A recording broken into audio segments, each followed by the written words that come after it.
Hi, I'm Allira Cornell and I've been nominated for the Tweed Shire Council Arts and Culture Award. This is the Regent Cinema in Murwillumbah. She was built in 1947. She used to seat 999, but these days I have about 255 seats upstairs, so from movies to live events, and I love bringing entertainment and joy to the Tweed Shire.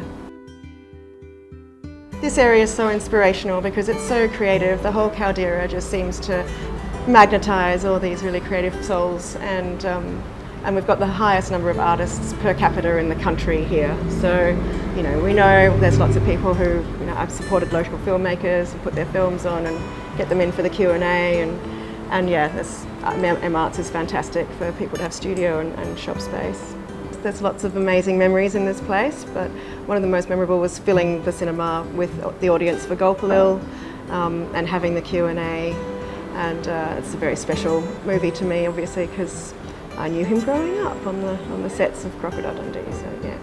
I haven't really thought about what it would be like to win yet, but yeah, it would be a joy, and yeah, I would just be very honoured to be acknowledged for all the hard work I've done over the last 2.5 years. It's totally worth it to see the people coming out with grins on their faces and full of the joy that live entertainment and a good movie will give you.